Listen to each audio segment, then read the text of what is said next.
दोस्तों, दिल्ली में 5 फरवरी को चुनाव होने हैं। भाजपा, आप और कांग्रेस के बीच ये त्रिकोणीय प्रतियोगिता होगी, ऐसा कहा जा रहा था।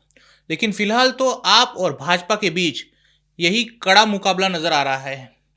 लोकसभा चुनाव के बाद कांग्रेस पार्टी और उनके कार्यकर्ताओं का मनोबल बढ़ा है। वोटर्स भी लौट रहे हैं। लेकिन कांग्रेस की चुनौती के बाद दिल्ली में सिर्फ केजरीवाल को नुकसान उठाना पड़ेगा। दरमियान एस जयशंकर के एक बयान ने लोगों का दिमाग जरूर खोला होगा। वो दिल्ली की जनता से आखिर क्या कहना चाहते थे? अगर आप भी समझना चाहें तो इस वीडियो में ज़रूर देखिए।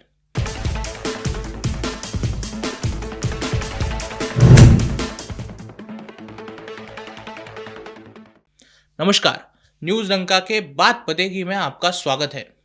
दोस्तों, कल की नई दिल्ली जनसभा में दक्षिण भारतीय समाज को संबोधित करते हुए विदेश मंत्री ने कहा, मुझे विदेश जाकर ये कहने में शर्म आती है कि हमारी राष्ट्रीय राजधानी में रहने वाले लोगों को घर नहीं मिलते, सिलेंडर नहीं मिलते, जल जीवन मिशन के तहत पाइपलाइन से पानी नहीं मिलता और उन्हें आयुष्मान भारत का लाभ नहीं मिलता। आम आदमी पार्टी दिल्ली में पिछले 10 सालों से सत्ता में बैठी है।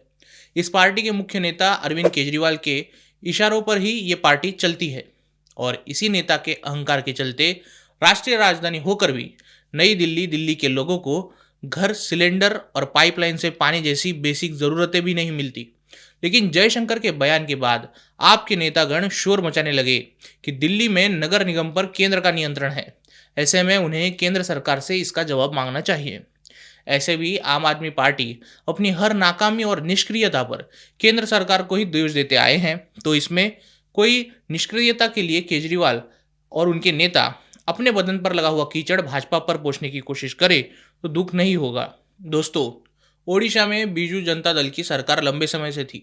भाजपा के विरोधी ये सरकार थी। ग्राउंड लेवल पर कार्यकर्ताओं के बीच आपस में कट्टर दुश्मनी थी, पर बीजेडी नेता नवीन पटनायक ने दोनों पार्टियों के बीच के संघर्ष को कभी राज्य का संघर्ष नहीं बनाया। इससे विपरीत अपने सभी अहंकारों को बाजू में रखकर समय समय पर प्रधानमंत्री मोदी को चूरन चटवाकर अपने राज्य में वो योजना ले जाते रहे। ऐसा ही हुआ केरल में। केरल की साम्यवादी पार्टी और राष्ट्रीय विचार की पार्टी भाजपा, दोनों में बहुत बड़ा वैचारिक संघर्ष है। ये संघर्ष इतना बड़ा है कि भाजपा के नेताओं को तक केरल में मारा गया है। लेकिन बात जब कुछ योजनाओं की आती है तो वो भी इन योजनाओं को स्वीकारते हैं। यहाँ सवाल केंद्र से मिलने वाले इन पैसों के विनियोग का नहीं है, वो किस प्रकार से इसका उपयोग करते हैं ये नहीं है, लेकिन वो केंद्र से अच्छे संबंध बनाकर रखते हैं, ये है। केजरीवाल ने 2015-2019 इन दोनों चुनाव में कहा, मैं दिल्ली की सड़कें यूरोप जैसी बनाऊंगा, न बनाऊं तो वोट मत देना। दिल्ली की जनता को अच्छा और सस्ता पानी दूंगा, यमुना को साफ कर उसमें डुबकी लगाऊंगा। इन सब वादों में वो 5% काम भी नहीं कर सके हैं। ये सारे काम वो इसीलिए नहीं कर पाए क्योंकि वो अहंकारी है।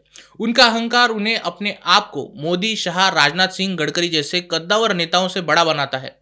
इसी अहंकार से वो मोदी के आगे योजना मांगने के लिए नम्रता के साथ झुक नहीं सकते। इसी अहंकार के कारण वो गडकरी के सामने अच्छी गुणवत्ता के रास्ते नहीं मांग सकते। इसी अहंकार से अरविंद केजरीवाल अगर अगले 50 साल तक भी दिल्ली के मुख्यमंत्री रहते हैं तो वो दिल्ली के लोगों को केंद्र के लाभ दिलवाने में अक्षम रहेंगे। नई दिल्ली की जनसभा में विदेश मंत्री एस जयशंकर इसी बात को समझाने की कोशिश कर रहे थे कि दिल्ली के मुख्यमंत्री के अहंकार के कारण ही देश की महत्वपूर्ण योजनाएं दिल्ली के लोगों को नहीं मिल रही।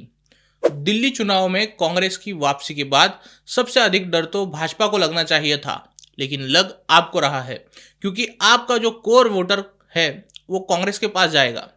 और वो जा भी इसलिए रहा है क्योंकि पिछले 10 साल में केजरीवाल पूरी तरह से एक्सपोज हो चुके हैं। इस चुनाव में भी उन्होंने वादा किया है कि वो यमुना साफ कर उसे थेम्स की तरह बनाएंगे, दिल्ली की सड़कें यूरोप जैसी बनाएंगे, हर घर में नल से पानी देंगे। हर 5 सालों में वही पुराने विकास के मुद्दे ले जाने के लिए एक बेशर्मी चाहिए। केजरीवाल 10 साल पुराने मुद्दे वापस ले जा रहे हैं। जनता के बीच बेशर्मी से ये कहने के लिए हिम्मत चाहिए कि आपको पिछले चुनाव में किए वादे मैं 1% भी पूरे नहीं कर चुका हूँ, मुझे वोट दो, अगली बार जरूर करूँगा। ये बेशर्मी नेताओं में होती है और अगर नेता आम आदमी पार्टी का हो तो वो ऐसे सैकड़ों झूठ किसी भी शर्म के बिना एक सांस में कह देगा। वही एस जयशंकर कोई नेता नहीं है, टेक्नोक्रेट है, इसीलिए उन्हें दिल्ली की हालत देखकर शर्म आना लाजमी है। वीडियो अच्छा लगा हो तो लाइक कीजिए, इसे शेयर कीजिए और न्यूज़ डंका को सब्सक्राइब कीजिए। मिलते हैं अगले वीडियो में, तब तक नमस्कार।